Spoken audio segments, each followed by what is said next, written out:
¿Qué tal, amigos? Bienvenidos nuevamente a Agenda Agrícola aquí en CNN Chile. En el programa de hoy primero hablaremos de la situación actual y los desafíos de la ganadería nacional. Luego conoceremos la importancia de la innovación agraria y el rol del FIA respecto de ello.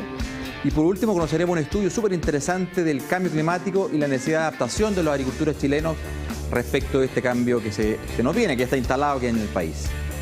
Como siempre, los quiero invitar a conectarse con nosotros en el Twitter, @agenda_agrícola, o a través del mail en agendaagrícola@sna.cl. Soy Juan Pablo Mate y aquí comienza Agenda Agrícola en CNN Chile.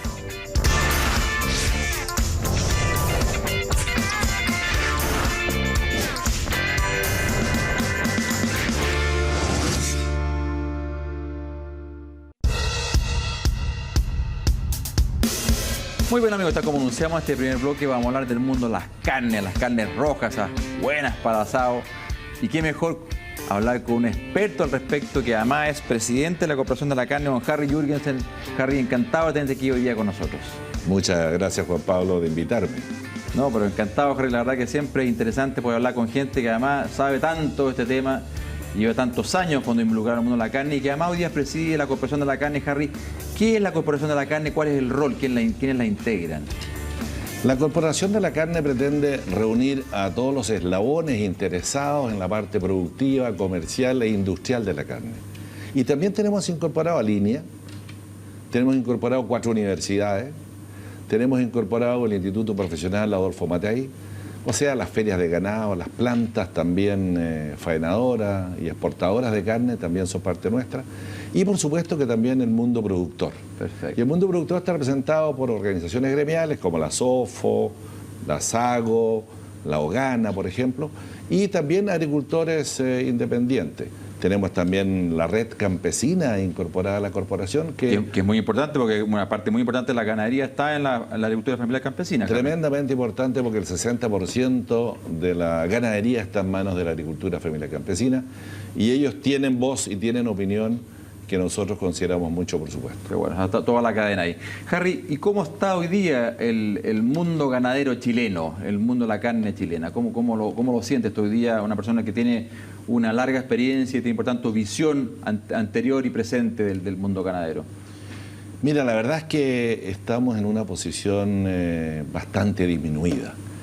Tenemos una caída de la masa ganadera que está determinada por las encuestas de ODEPA del 27% en los últimos 7 años. Nunca, 27%, en mis 50 y tantos años de trabajo, hemos tenido una masa ganadera tan pequeña. O sea, ¿se estima en cuánto, Harry, el número de cabezas? 2.700.000 cabezas.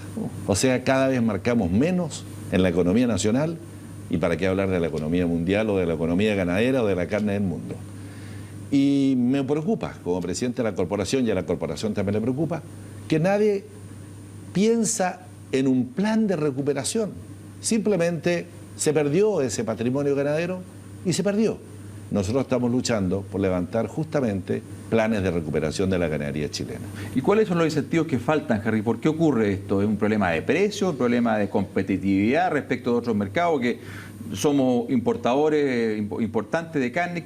¿Cuáles son los incentivos que nos están faltando? No hay duda que los precios siempre te van indicando la rentabilidad del producto, del sector. Pero en el caso nuestro tenemos que hacer una reflexión de las cosas que hemos hecho mal, porque no hemos hecho las cosas bien si perdemos, qué sé yo, 1 millón de cabezas en 7 años. Y las cosas que hemos hecho mal y no las hemos revisado es la tipificación obligatoria. Sin lugar a duda que la tipificación obligatoria está distorsionando el mercado, distorsiona los precios, permite un engaño al público, de verdad tengo que decirlo. Explícale, por favor, a los televidentes, qué es lo que es la tipificación obligatoria, Harry, que no necesariamente lo El único producto que se debe tipificar obligatoriamente en Chile es la carne. Y toda la carne que se produce en Chile tiene que estar tipificada. Y tipificada en función de una norma oficial, legal, que lamentablemente no está hecha para la calidad. No dice la calidad. Esta se clasifica en B, A, C, U, N, O, pero la B no necesariamente es mejor que la C. La C puede ser mejor carne que la B. Nunca fue mirada con calidad. Pero la opinión pública, el consumidor se lo compró como calidad. Y de ahí parte en la distorsión. Era un tema de edad, nada más. Efectivamente se mide la cronometría dentaria y con eso se determina la edad. Y sexo, si es macho o es hembra. y eventualmente en tipificación lo único que se mide es la cobertura de grasa. Si tiene 1 centímetro, si tiene 2, tiene 3. Pero todos los otros parámetros que se indican en las tipificaciones del mundo no se incorporaron en la tipificación chilena. Y sin embargo, la nuestra es obligatoria y todo el mundo tiene tipificaciones referenciales. ¿Y qué pasa, Harry? Porque sí, seguramente los televidentes van al supermercado y se encuentran con una gran variedad, no solamente de cortes, sino que también de orígenes. Y tenemos carne de Argentina, de Brasil, de Paraguay, de Uruguay, que está en el supermercado disponible, junto con la chilena, por supuesto. Y también, entonces, explícanos, ¿también está con esa tipificación obligatoria? ¿Es real? ¿Realmente se logra? ¿Hay una trazabilidad que puede uno confirmar que esa carne que dice determinada letra es esa o no es tan así? No es tan así, porque cuando uno ve la faena, que el 50% de la faena en Chile, por ejemplo, es de vaca y el otro 50% es novillo, perfectamente uno debe pensar que la vaca es categoría U, por lo menos, o N. Sin embargo, nunca en un supermercado, nunca en un local que vende carne hay categoría U. Por lo tanto, hay una transformación que no está bien fiscalizada.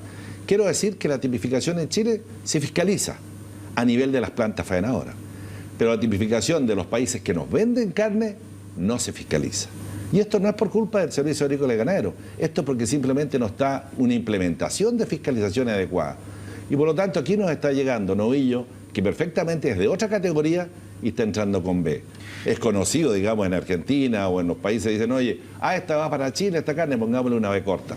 Yo puedo asegurar que todo lo que son los análisis, qué sé yo, microbiológicos, de calidad y la aplicación probablemente tal de la tipificación, en Chile sí está.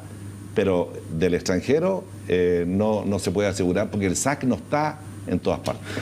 Harry, y para tener claridad total, no necesariamente el hecho que una carne, un corte sea de categoría U, es más malo que el B corta, digamos. Es un problema de realmente identificar bien lo que es una cosa u otra y podríamos tener una excelente calidad de carne, N, U o lo que fuera, versus una B corta, cuando lo importante es identificarla bien. Exactamente, lo que pasa es que nosotros no tenemos incorporado en la tipificación parámetros que son muy importantes. Por ejemplo, la grasa infiltrada, que da la jugosidad, que da el sabor, no está incorporado en los parámetros de nuestra tipificación. El color del músculo o el tamaño del músculo no está incorporado tampoco en la tipificación. Es decir, solamente está incorporado es hembra o macho y la edad. Y en tipificación la cobertura de grasa. Entonces faltan parámetros para determinar calidad. Por eso yo sostengo que la medida hoy obligatoria y legal debería ser la medida oficial y opcional, que se use opcionalmente, pero permitir a que el sector privado pueda desarrollar propios sistemas de tipificación y explicárselos al mundo consumidor y competir con el sistema oficial. De alguna manera, Harry, eso se ha intentado hacer porque hoy día vemos los consumidores en el retail una importante cantidad de marcas, un desarrollo de marcas. Eso también responde un poquito a lo mejor a que las plantas faenadoras han intentado diferenciarse, fondo y decir, bueno, mire, si usted compra esta marca y tiene una buena experiencia, el consumidor va a volver a consumir esa misma marca sucesivamente. ¿Hay un trabajo, ese también está pensado en ese sentido, el desarrollo de marca? Hay un avance con respecto a la marca, pero no es tanto, porque la verdad es que todavía estamos en un commodity y no está con la marca. Nosotros quisiéramos que pudiéramos decir, esta carne tiene esta marca y responde, y hay alguien detrás que está respondiendo por lo que está diciendo y por la calidad que está vendiendo. Hoy día no se está haciendo, hoy día estamos vendiendo commodity en el retail. Las marcas están más reservadas para ciertos productos premium, que ha tenido un desarrollo lento, gradual, pero se ha desarrollado. Perfecto. Y lo que es positivo porque efectivamente la gente compra con más confianza, donde hay una marca, donde hay una responsabilidad detrás. Harry, otro día tuve la oportunidad de conversar con una persona que me decía, oye, ojo, este tema de las carnes magras, estas carnes de bajo nivel de colesterol, qué sé yo, que es una tendencia en el consumo. En el caso de la carne roja, que típicamente rápidamente se relaciona, no, la carne roja es muy buena, pero tiene alto colesterol. Sin embargo, entiendo que hay una diferencia importante si es que esta fue engordada a granos o a pasto, como en el caso de Chile. ¿Hay diferencia? ¿Qué pasa con la calidad de la carne chilena? Bueno, hay tremenda diferencia, pero antes de contestar la pregunta propiamente tal, yo quisiera decirte que es un mito esto, que la carne bovina, la carne roja, tiene más colesterol que el pollo, que el cerdo. Eso es un mito. Ya. Hay estudios, claro, científicos, de la Universidad Católica aquí, de Chile, de Santiago, que determinan exactamente lo contrario. Es decir, la carne roja, dependiendo de qué corte son, contiene perfectamente mucho menos grasa saturada que carnes blancas. Fíjate. Así que ahí hay una primera diferencia. Bien. Y efectivamente, ahora contestando la pregunta, hay una diferencia también entre la producción de carne natural, es decir, animales que estén en pastura libre, comiendo pastos, tienen un nivel de grasa saturada muy inferior y un nivel de omega 3 muy superior a la que tienen, por ejemplo, la crianza o la producción de carne a nivel de feedlot, en corrales, en cautiverio. No hay duda, y eso está también demostrado, que prácticamente el omega 3 se duplica en la carne que viene de pasto con respecto a la carne que viene producida de grano. Mire qué interesante. Y ahí hay una diferencia que lamentablemente no hemos podido comunicar debidamente al mercado porque el mercado debería diferenciarlo.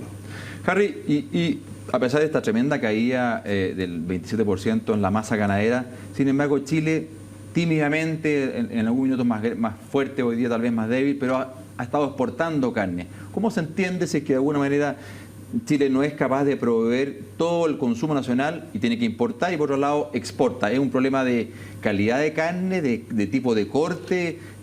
¿Qué es lo que estamos llevando al mercado externo? Mira, nosotros somos la 100ª parte de Brasil. O sea, somos 1 de 100 que es Brasil. Nosotros, si queremos llegar al mundo del mercado, tenemos que llegar al mundo del mercado de nichos. Y quisiéramos diferenciarnos precisamente con las ventajas competitivas que tenemos nosotros gracias a nuestros tratados y fundamentalmente gracias a nuestra sanidad animal. Es como un patrimonio extraordinario.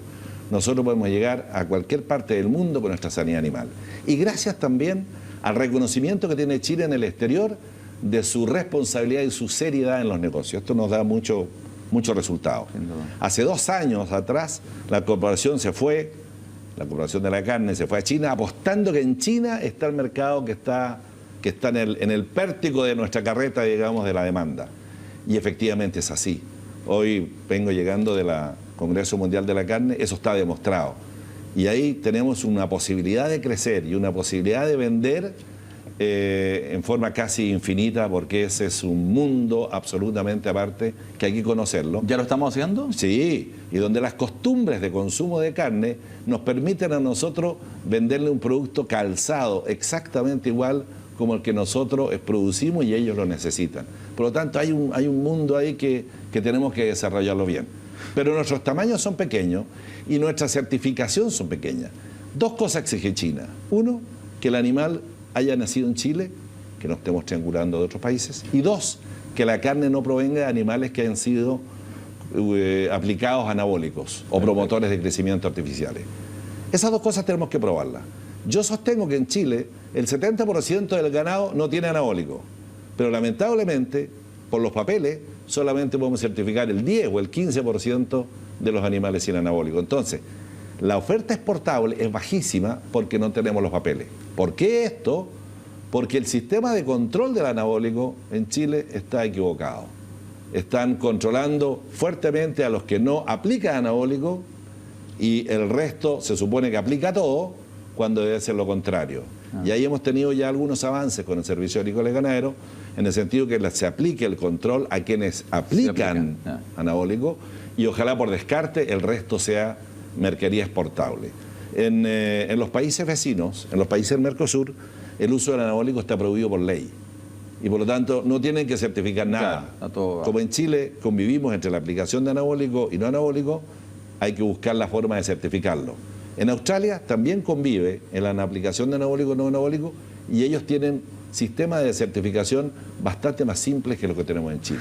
Harry, entonces hay, según lo que te entiendo, entonces hay un enorme potencial que podría, no solamente en el consumo interno, sino también de la exportación de nuestra carne. Y dado todas estas características que tiene el país de seguridad, calidad fitosanitaria, ¿qué nos pasa entonces? ¿O qué nos falta? ¿Cuáles son los incentivos que tú crees que es, y volvamos a eso de modo a poder hacer crecer esa masa y no solamente no disminuir, sino que más bien crezca? ¿Tiene que estar asociada con el mundo lechero? ¿Cómo lo ves tú al respecto? Mira, hoy día efectivamente la carne la estamos obteniendo del mundo lechero, de las razas tipo lechera.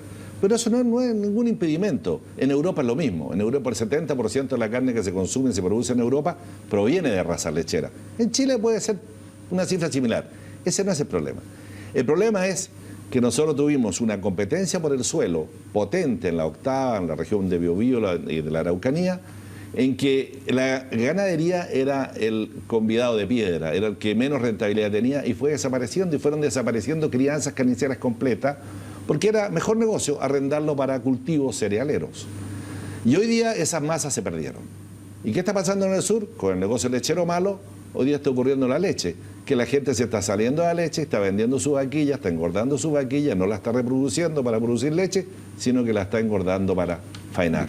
Entonces ahora, si perdimos 1 millón de cabezas entre el año 2007 y el 2015, yo pienso que ahora, por el efecto lechero, podemos estar perdiendo en las regiones de los ríos, los lagos, cifras similares. Y eso es lo que a mí me complica. De ahí no hay una mirada para ver cómo responderle, cómo facilitarle justamente al sector privado.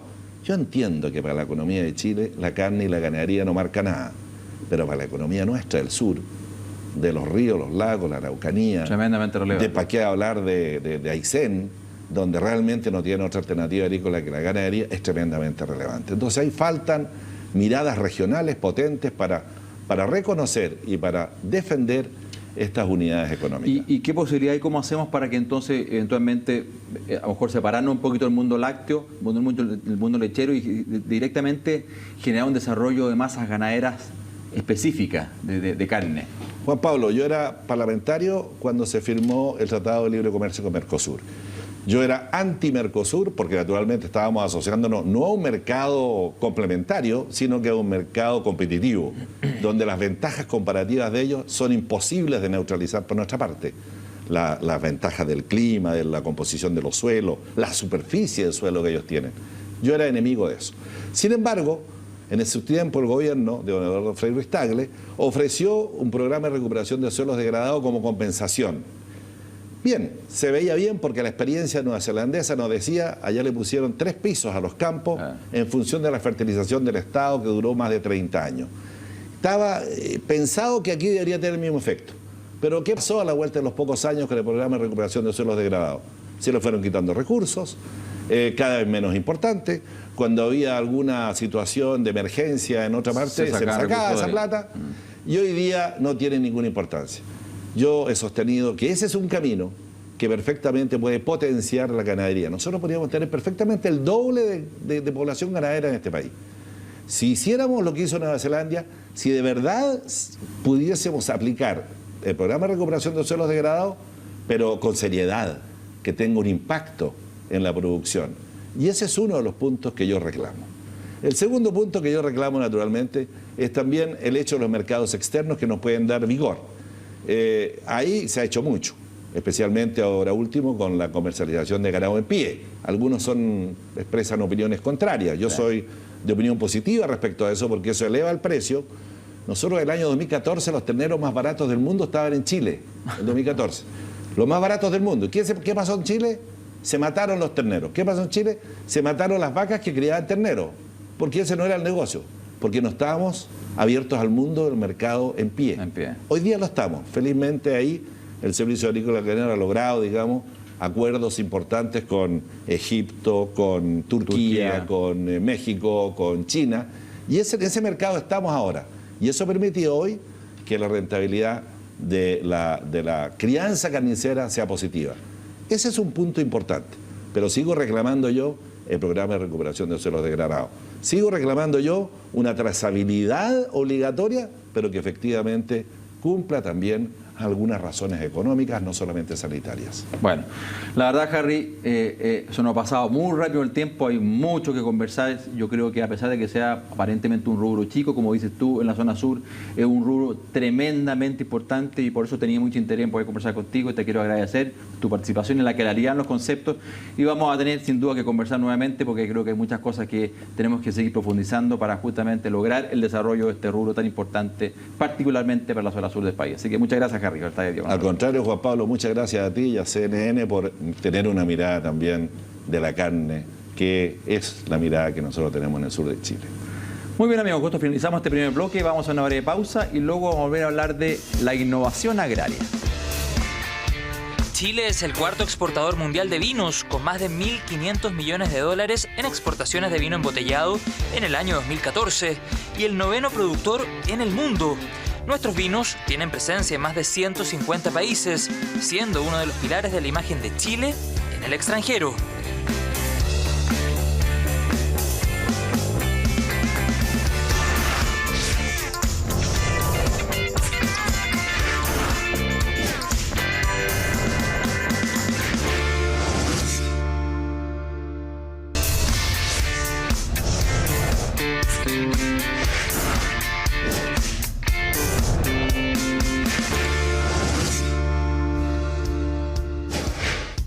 Muy bien, amigos, tal como anunciamos este segundo bloque, vamos a hablar de innovación agraria y para ello, qué mejor, hemos invitado a la directora ejecutiva del FIA, Fundación de Innovación Agraria, María José Chacaray. Encantado de tenerte hoy día aquí con nosotros. Gracias, Juan Pablo. Gracias por la invitación.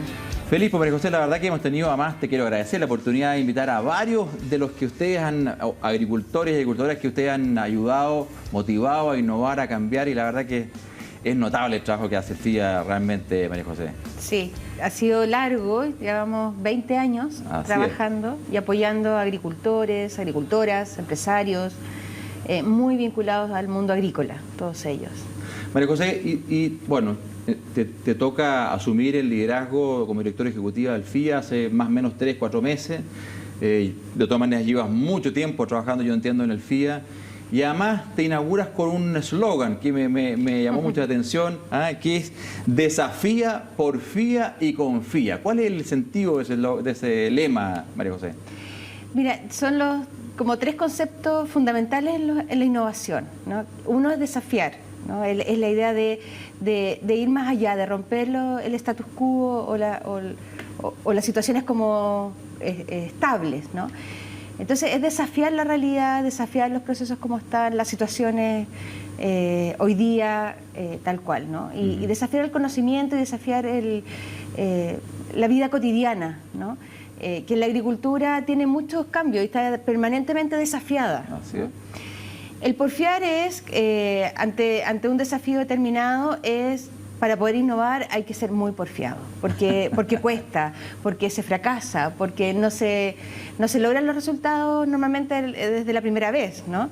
Por eso nosotros tenemos que apoyar proyectos que son de larga duración, no resultan la primera, muchas veces. Sabemos cuándo empieza, pero no sabemos cómo va a terminar. Y el confía es también, es necesario para poder innovar, ¿no? Hay que confiar en otros. Estos son procesos colectivos. Claro, lo primero en sí mismo, que es posible, que voy a poder liderar y que voy a poder llegar a lo que quiero llegar. Pero también es confiar en otros. La innovación, yo estoy convencida que no se hace solos, no son procesos individuales, son procesos colectivos. Entonces requiere de alianzas, de redes, de públicos, privados, el vecino, la organización, otro productor que también te desafía y te plantea otras preguntas. Y eso es necesario. María José, y tal como comentaste hacia el pasar, están de cumpleaños, estuvieron de cumpleaños, hicieron incluso hace un par de semanas una ceremonia muy bonita que tuve la oportunidad de participar y que además te quiero agradecer porque nos reconocieron como medio y como programa de poder justamente exponer todo lo que es la innovación agraria, como una semilla más, no más nada más. Pero la verdad que cuéntanos un poquitito, en ese cumpleaños tú de alguna manera hiciste un recorrido de lo que ha sido el FIA. ¿Cuáles fueron los criterios iniciales de por qué se decide constituir una fundación de innovación agraria y cuáles son los criterios actuales y futuros? Hablando justamente de los desafíos que presenta el mundo agrícola y el cambio climático y tanta cosa que está dando vuelta. Mira, la fundación nace en un contexto bien específico en que Chile estaba en un proceso de globalización y de apertura comercial muy intenso, muy importante, y que la agricultura, y que tiene un efecto muy importante en la agricultura, ¿no? Genera oportunidades relevantes en ese momento, pero también había que impulsar la innovación agrícola para poder responder adecuadamente o aprovechar adecuadamente esas oportunidades. Y las autoridades de ese momento evalúan que la innovación es una herramienta fundamental en eso y que para eso se requería una agencia especializada. Y se funda la Fundación para la Innovación Agraria el año 1996 con ese objetivo, con decir, mira, ¿cómo apoyamos a través de una agencia especializada los procesos de innovación agrícola? Y es así como en estos 20 años nuestra agricultura ha cambiado mucho. Y ha cambiado mucho por una acción pública, pero por una acción y un protagonismo fundamental de la empresa privada. ¿no? Este es una alianza y donde la investigación también tiene mucho que decir, porque es generación de conocimiento, es un proceso que a la medida que el conocimiento está a disposición y el que se genera se entrega a otros y se difunde, es mucho más fácil. Entiendo.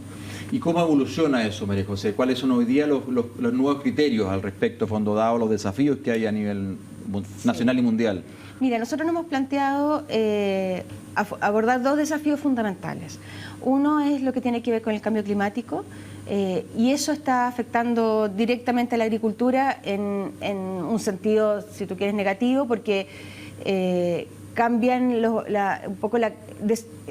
desafía los procesos agronómicos. Las plantas se están comportando de una forma diferente, cambian los procesos biológicos, tanto en las plantas, en los animales, como en las enfermedades. Entonces todo el crecimiento cambia y eso está desafiando a los investigadores y a los productores a hacer manejos diferentes para poder obtener cosechas rentables, alta productividad, que es lo que Chile requiere para salir al mundo a ofrecer sus productos. Entonces, en términos de calidad, de productividad, tenemos que volver un poco hacia atrás. Pero también ha planteado desafíos en la apertura de o del traslado de las fronteras agrícolas.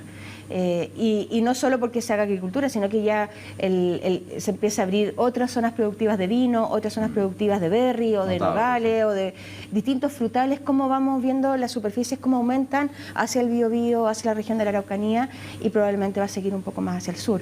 Entonces eso nos obliga a también desarrollar nuevas formas de producción. Los suelos son distintos, los climas son diferentes, los sistemas productivos son distintos, entonces tenemos que adaptarnos a esas nuevas oportunidades. O sea, ahí está, va a estar el acompañamiento justamente entonces de la investigación, de la innovación, de cómo que en definitiva esa innovación se haga ojalá con la menor cantidad de riesgo o incertidumbres posibles, sino que para que lo cumplen los objetivos, ¿no? Exactamente, en el fondo la fundación es un mecanismo en que el Estado dice, mira, ese riesgo y ese nivel de incertidumbre lo compartimos. Entonces, lo compartimos a través de recursos que ponemos a disposición del sector productivo para que bajemos el riesgo y compartamos el financiamiento que eso requiere. Y en un suerte de comparativo, benchmark internacional, María José, ¿cómo sientes tú que es el mundo agrícola, agrario nacional respecto de otros mundos agrícolas en términos de innovación? ¿Estamos al debe? ¿Nos falta más incentivo? El mundo privado, los propios agricultores, ¿tenemos que atrevernos más o sientes tú que estamos por un buen camino? Yo creo que los resultados demuestran que ha habido un buen recorrido. Quizás uno quisiera que fuera más rápido, más dinámico, porque los desafíos son enormes, ¿no? Y las oportunidades están ahí. Entonces, ¿cómo hacemos que esas oportunidades podamos aprovecharlas todos? Y ese es un elemento importante que tiene que ver con lo inclusivo. Dentro de la agricultura tenemos distintos tipos de agricultura y tenemos distintos tipos de realidades agrícolas y por lo tanto uno de los desafíos importantes en esta gestión es que la innovación sea un tema de todo el sector agrícola, no solo de un tipo de agricultura como puede ser la fruticultura, que es de las más dinámicas y de las más innovadoras, pero tenemos las hortalizas, tenemos los cereales, tenemos el mundo pecuario, la leche, la carne, es muy diversa nuestra agricultura y tenemos que ser capaces de que esos procesos de innovación puedan ser impulsados por todos a quienes conforman el mundo agrícola y también la ruralidad. Y aquí quiero tocar otro tema, que es el patrimonio agroalimentario, que también está es parte de nuestra cultura, de nuestro acervo cultural, y que mucho de ello está en manos de la pequeña agricultura. Todo lo que son los productos forestales no madereros, que hay un potencial enorme por su riqueza, por un lado nutritiva, o por aporte en distintos ingredientes funcionales, o que tiene un valor importante en los mercados internacionales, pero que requiere poder invertir en procesos de innovación para que eso sea mucho más productivo. ¿Y cómo, María José, se integra todo el resto del aparataje científico de investigación, y me refiero a las universidades, a otros institutos de investigación, el propio INEA, cuando es parte del ministerio? ¿Cómo ¿ustedes generan alguna coordinación al respecto, de modo de que no hagamos esfuerzos individuales, sino que hagamos un esfuerzo conjunto en beneficio del país y de los agricultores del país? Así es, un elemento fundamental en nuestro trabajo como fundación es mantener espacios de diálogo permanente entre el sector privado, el sector de investigación y el mundo público.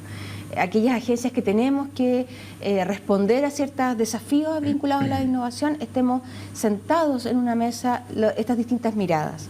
El sector privado y el mundo de la investigación nos plantean cuáles son las prioridades, dónde debemos focalizar el esfuerzo y los recursos para poder seguir avanzando. Eso lo tenemos estructurado y tenemos una metodología de trabajo sistemático en distintos rubros y en distintos temas. Perfecto. Que son relevantes. Tenemos en frutales de nuez, por ejemplo, en fruticultura, en hortalizas, pero también en temas como agricultura orgánica, todo el sistema de recursos hídricos, riesgo agroclimático, vinculado a lo que hablábamos anteriormente con el cambio climático. Entonces, todos estos espacios son particulares y abordan cada tema de forma particular para justamente focalizar y aunar esfuerzos en caminos acordados. Perfecto. ¿No? María José, y seguramente a lo mejor algún agricultor que esté escuchándonos podrá decir: a mí me encantaría innovar, yo, pucha, ¿qué más quisiera?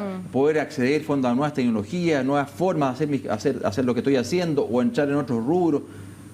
Pero me falta plata, me falta el recurso. Sí. ¿Cómo ustedes de alguna manera apalancan aquello, fondo, que es una problemática súper real y bastante transversal en el mundo agrícola? Exacto. Nosotros ponemos a disposición distintos instrumentos de apoyo a la innovación.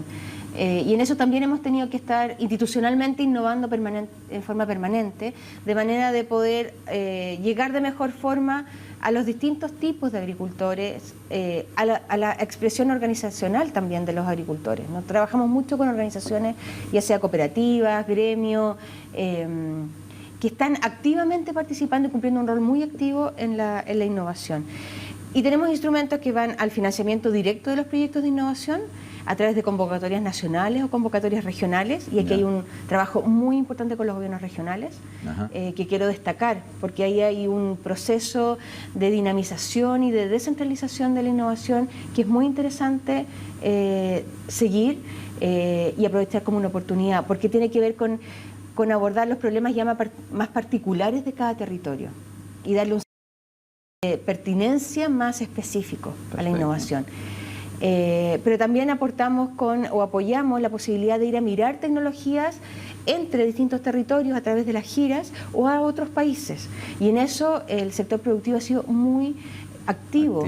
Este año tuvimos que cerrar estos instrumentos ya en agosto porque la cantidad de giras, eventos técnicos y consultorías que el mismo sector productivo generó como demanda fue muy relevante.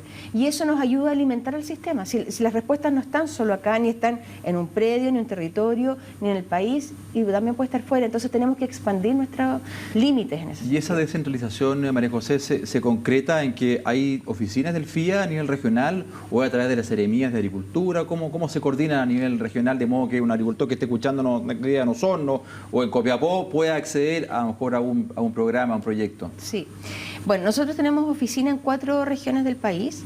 Estamos en la región de Coquimbo, en la ciudad de Ovalle. Estamos en la región del Biobío, en Chillán, en la región del Maule, en Talca, y en la región de la Araucanía, en Temuco. Perfecto. Ahí están nuestras oficinas regionales.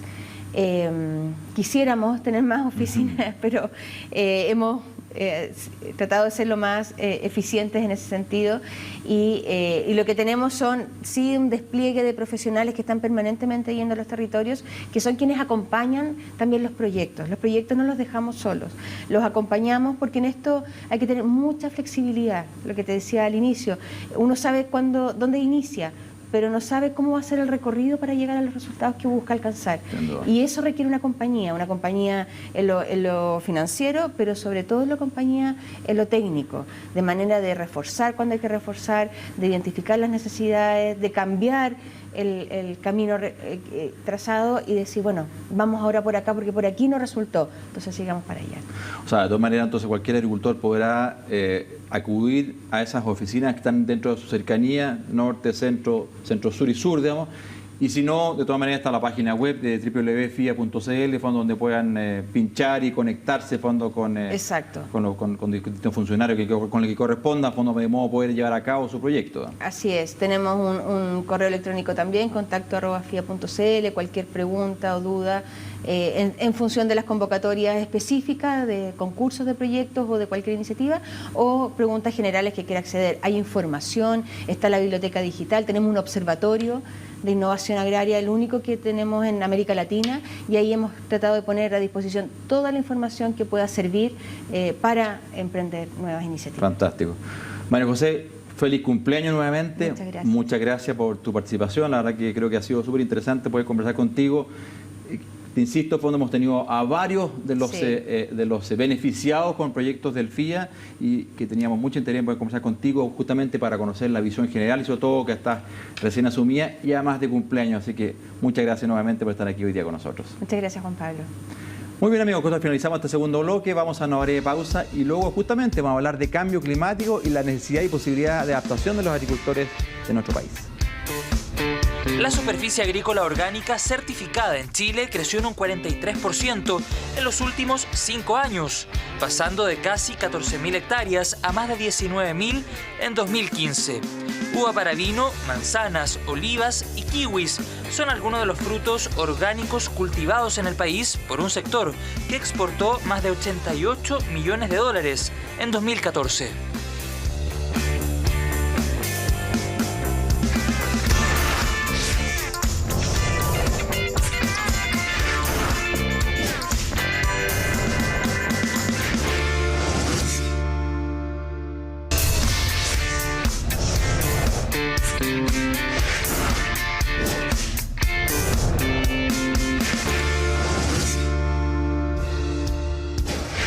Muy bien, amigos, tal como anunciamos en el tercer bloque, vamos a hablar de un tema sin duda muy relevante y que está en la boca de muchos, el cambio climático. Para eso hemos invitado al director científico del seminario Climate Smart Agro 2016, Suruch Parta. Suruch, encantado de estar aquí hoy día con nosotros. Muchísimas gracias, Juan Pablo. Gustoso estar acá. Suruch, la verdad que, de hecho, hasta hace pocos días fuiste parte clave de un seminario que habla justamente del cambio climático, el Climate Smart Agro Chile. ¿De qué se trata de aquello? ¿Qué pretenden con ese seminario y cuáles fueron los principales conceptos que allí se discutieron? Claro que sí. Yo creo que el seminario tiene que ser visto en un contexto más amplio. Es parte de una iniciativa colaborativa un poco más amplia que busca primero entender, caracterizar y mapear de alguna manera dónde están las prioridades en investigación que responden a las necesidades del sector productivo en torno a adaptabilidad a la alta vulnerabilidad climática o la creciente vulnerabilidad climática que está emergiendo.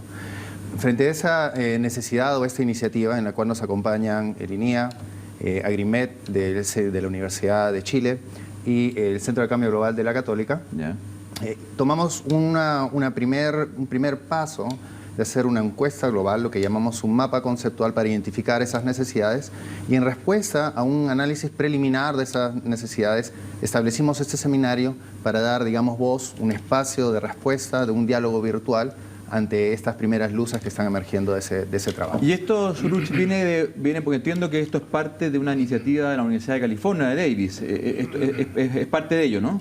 Sí, mira, nosotros representamos el brazo, digamos, de UC Davis en Chile por un proyecto establecido por la Corfo. Nos permite crear un puente que vincula, esperamos nosotros, California en Chile para intercambiar experiencias y tecnologías de alguna manera. Entonces, nosotros somos UC Davis Chile y una de nuestras 3 iniciativas fuertes ha sido justamente tratar de responder a las crecientes necesidades en torno a la vulnerabilidad climática. Sí. Y entiendo que parte del diagnóstico que así se hizo aquí en Chile es a través de una encuesta larga, amplia, a fondo a una gran cantidad de actores. ¿Y de ahí qué surgió? ¿Ves tú que estamos conectados en Chile en general los actores del mundo agrario con la situación del cambio climático y los desafíos que plantea? Sí, Juan Pablo, yo trato en la medida de lo posible tratar de no llamarlo una encuesta porque te imaginas la gran fobia que tiene todo nuestro sector al concepto de una encuesta, ¿no? Una encuesta más. Lo que quisimos hacer nosotros, lo que buscamos es pasar de un monólogo, de esos espacios en donde el experto tiene un micrófono y habla a una gran audiencia, a un diálogo. Estuvimos conscientes de que ese diálogo no se puede materializar en un evento en donde vienen 200 personas cuyas voces varían en volumen. Entonces quisimos democratizar esta conversación en torno al cambio climático. Nos preguntamos cómo. y dimos con una metodología que se llama Concept Mapping en inglés, o mapa conceptual.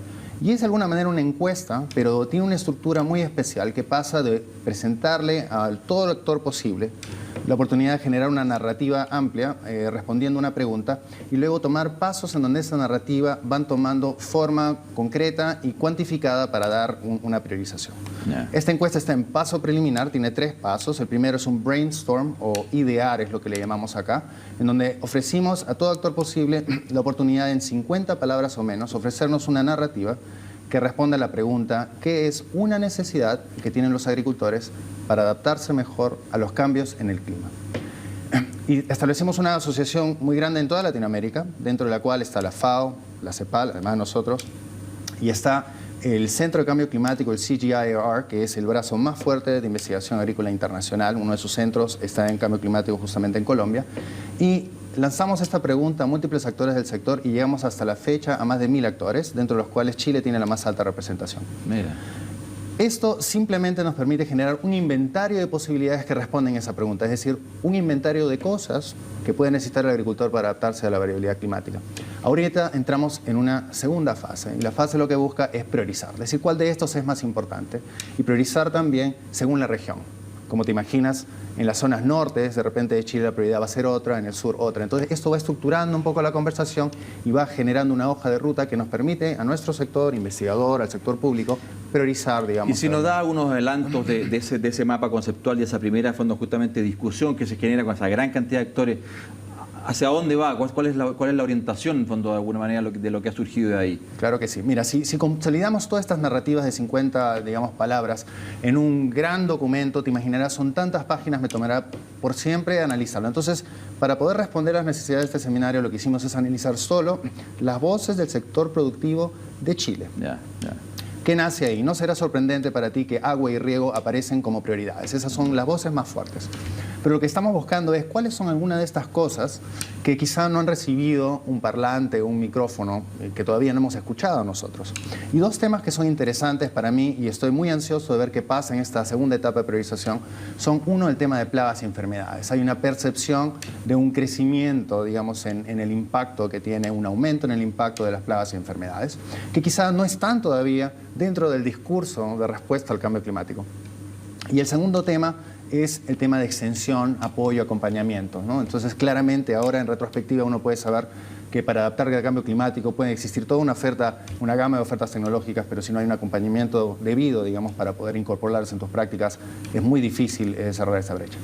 Y ahí, Surucho, de alguna manera, ese desafío y esa oportunidad que probablemente lo hablábamos con la María José Chacaray del FIA en el bloque anterior, donde empiezan a surgir nuevas zonas productivas para cultivos, para ganadería, lo que sé yo, pero eso también significa o requiere una adaptación. Claro. Y probablemente con ello también requiera alguna adaptación genética, incluso desarrollo de variedades o de especies distintas o de razas distintas en el caso de los animales.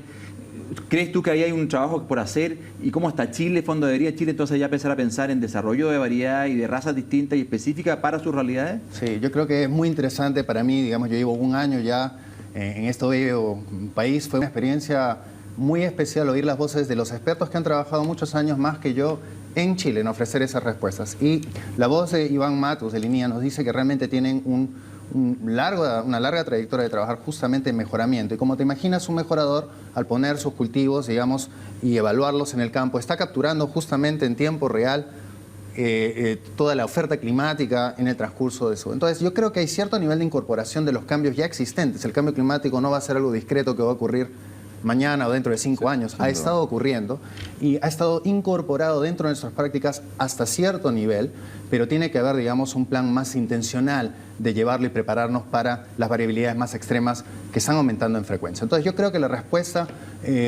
hay cierto nivel de respuesta existente, pero más ampliamente siento que hay una infinidad de recursos quizá que no están dentro del radar de posibilidades de digamos, personas ajenas al sector investigador. Para que tengas una idea, desde el punto de vista de recursos genéticos, la yuca, que es uno de los cultivos que he estudiado mucho, tiene más de 6.000 variedades que no han sido genéticamente mejoradas, variedades nativas o folclóricas, como se dice, o land races, como se dice en inglés, que pueden ofrecer un gran pool de opciones de adaptabilidad climática. El arroz, por ejemplo, tiene más de 100.000, al igual que los granos. Los granos están en las docenas de miles de variedades. Esto ofrece un gran pool, un gran potencial, digamos, genético que nos ofrece oportunidades de adaptación. Cuando tú cazas estas oportunidades, ese gran recurso genético que existe, con las nuevas herramientas que emergen con Big Data, las nuevas herramientas genómicas, nos permite acelerar rápidamente el proceso de descubrimiento de aquellos caracteres que pueden ofrecer beneficios para la adaptación. Y yo creo que eso es parte, estamos entrando en una nueva etapa en donde se puede acelerar, digamos, este proceso de investigación para generar un producto que responda a las nuevas necesidades. Y volviendo al tema, dijiste tú, el tema sin duda hídrico aparece evidentemente cuando en esta encuesta, no te gusta llamar encuesta, pero es esta reflexión general que se hizo aquí en Chile. ¿Y cómo lo ves tú, de una mirada a lo mejor un poquito más objetiva, desde afuera?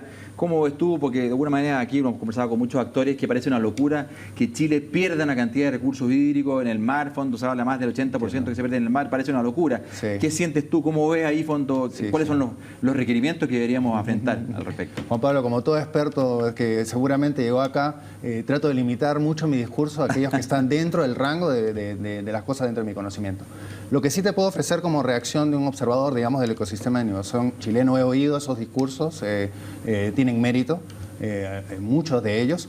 Lo que sí me sorprende favorablemente es que muchos actores pensando activamente en torno a esto, hay muchos diálogos facilitados en torno a los derechos del agua, en torno a infraestructura, tecnología.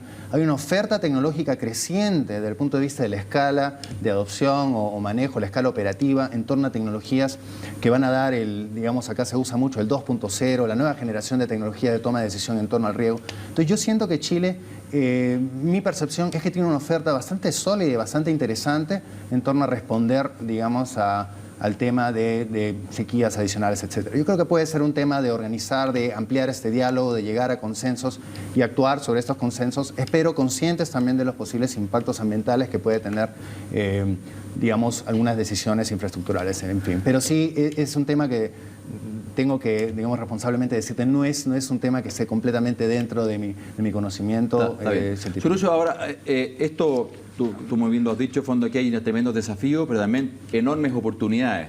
¿Cómo sigue entonces la investigación que tú lideras de modo justamente de generar acompañamiento a los agricultores y que puedan entonces ellos concretar ese proceso de adaptabilidad y poder aprovechar de la oportunidad a partir de los desafíos que se le presentan? Claro, mira, el rol de nosotros tiene que ser percibido no tanto como investigadores, sino que somos actores en UC Chile que estamos buscando establecer un puente entre tecnologías y las oportunidades que existe en conectar más cercanamente a Chile con California. Posiblemente sabrás que en California en los últimos años ha experimentado la sequía más grande de su historia registrada. Una tremenda experiencia ahí. Y es muy interesante cuando ves los datos paleolíticos de los aros, digamos, de los árboles. Según registran ellos, es la sequía más terrible de los últimos 1.200 años. Wow. 1.200 años. A pesar de ello, la productividad agrícola y la rentabilidad de la agricultura sigue en ascendencia. Entonces, no ha habido un impacto económico fuerte, sorprendentemente, en California. Y había un artículo muy interesante del New York Times que dice por qué. Y la razón del por qué es que dice el New York Times que California ha estado preparado para esta sequía por los últimos 20 años. Y parte de la respuesta es la adopción progresiva de tecnologías como el riego por goteo, como, digamos, la democratización del acceso a información que te permite tomar una decisión a través de evapotranspiración, por ejemplo, para refinar digamos, tus decisiones de riego. Ajá. Y la idea de nosotros es hacer ese puente que nos permite vincular qué podemos traer para acá, qué podemos llevar de experiencias de acá para allá para acelerar el proceso de innovación entre nosotros.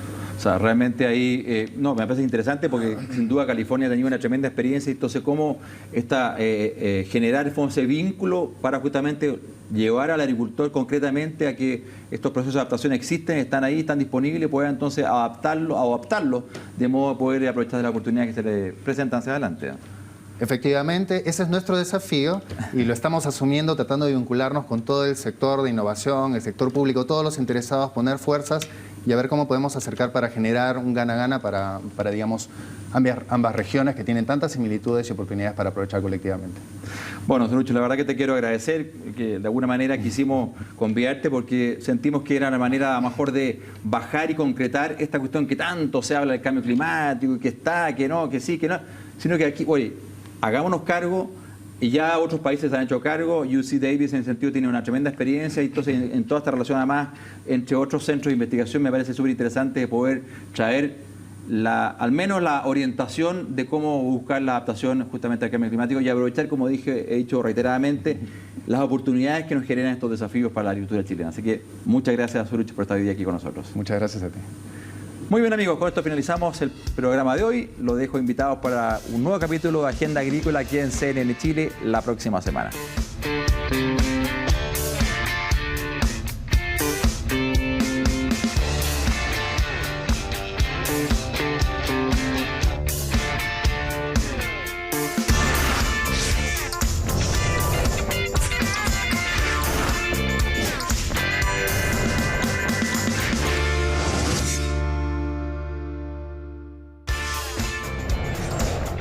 Empresa Sutil, líder en agronegocios.